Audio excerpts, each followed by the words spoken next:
Your question is an ice cream cone full of ice cream having radius 5 centimeter and height 10 centimeter. Calculate the volume of ice cream provided that 1/6 part is left unfilled with ice cream.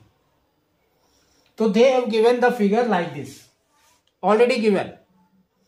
Now here they have told this is 10 centimeter. Here they have told this is 5 centimeter. This is 5 centimeter. Not here. We can say up to here only. Here.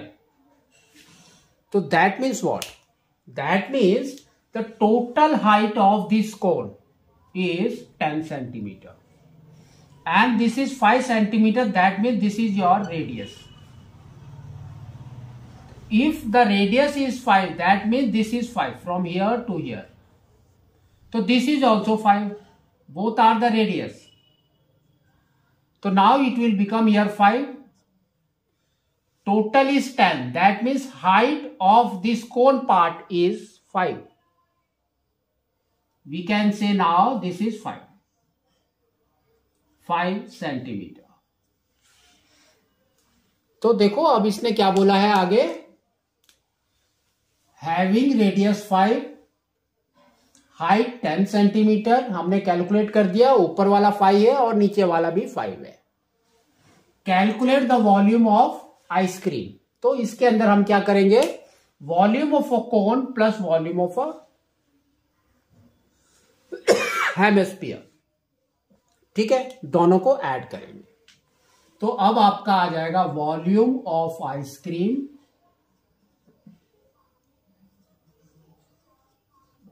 Is equal to कितना, volume of cone plus volume of hemisphere.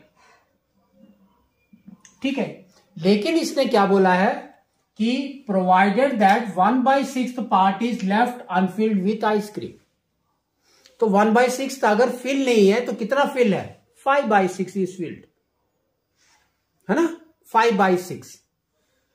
तो हम क्या करेंगे, ये जो total volume है यहां पर लिखेंगे 5/6 बस. तो आपका देखो क्या आ रहा है, 5/6 और यहां पर वॉल्यूम ऑफ अ कोन क्या होता है आपका 1/3 पाई r²h.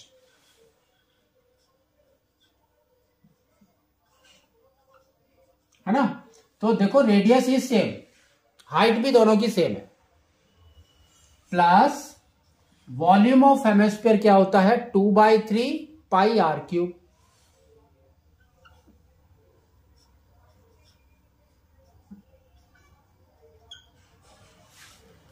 ठीक है ना. तो देखो रेडियस, अब इसके अंदर अगर वैल्यू डालना, वैल्यू डाल दो, कोई दिक्कत नहीं है, लेकिन pi is common, 1/3 is common, r² और यू कैन से h. देखो h हमारा कितना है 5 है, रेडियस भी 5 है, तो ये r³ हो गया. दैट इज ऑल्सो कॉमन, है ना, सब कॉमन है. तो दैट मीन्स आपका क्या हो जाएगा, देखो 5/6 इंटू 1/3 कॉमन है, इंटू पाई भी कॉमन है 22/7 एंड r³ भी कॉमन है. तो r³ कितना होता है, 5 का cube, 5 into 5 is 25, 25 into 5 is 125. ठीक है, तो यहां पर कितना बच गया आपका, कुछ भी नहीं बचा, दैट मीन्स 1, प्लस यहां पर क्या बचा आपका ओनली 2. तो ये हो गया आपका 3. तो 3 एंड 3 गॉन. ठीक है ना, 6 और इसको कट करते हैं, ये आपका 3 आ गया और ये आपका आ गया 11. तो नाउ अब नहीं कट हो रहा है कहीं पर, तो ये आपका हो गया 55 इंटू 125 बाई 21. ठीक है, तो जस्ट वी विल चेक, इसने कुछ वैल्यू नहीं दिया है, पाई का कोई वैल्यू नहीं दिया, that means we have to take 22/7। अब इसको आपको पहले मल्टीप्लाई कर दो, तो ये आपका देखो क्या आ रहा है, 5 × 5 is 25, 2 carry, 10 + 2 is 12, 1 carry, 5 + 1 is 6, 625, again 625 लिख दो। तो ये हो गया 5, ये हो गया 7, ये हो गया 8 और ये हो गया 6 डिवाइडेड बाई 21। ठीक है, तो 21 से इसको डिवाइड कर दो, तो this is your centimetre cube. तो या तो आपका आंसर इज दिस, और आपका आंसर क्या होगा, मिक्स्ड फ्रैक्शन में और इन डेसिमल्स। ठीक है, तो हम सब निकालते हैं। तो देखो क्या है आपका 6875 21 से, तो दैट मीन्स 3 टाइम्स इज 63। तो ये आपका आ गया 57, दैट मीन्स 2 टाइम्स इज 42। तो ये हो गया आपका 5, ये हो गया 1, फिर ये आपका आ गया 5। तो नाउ ये आपका हो गया 7 टाइम्स, तो ये हो गया 147, तो ये बच गया आपका 8। ठीक है, तो या तो आपका आंसर ऐसे रहेगा, दिस इज इक्वल टू 327 और यहां पर 8/21 सेंटीमीटर क्यूब।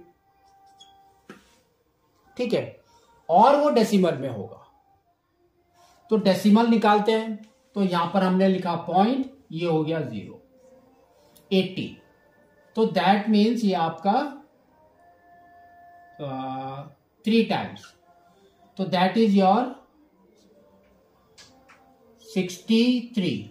तो यहां पर बचा 7, यहां बचा 1, 170, तो 170, दैट मीन्स ये आपका हो गया 8 टाइम्स, 8 टाइम्स, तो दैट मीन्स ये हो गया 168, फिर बच गया 2।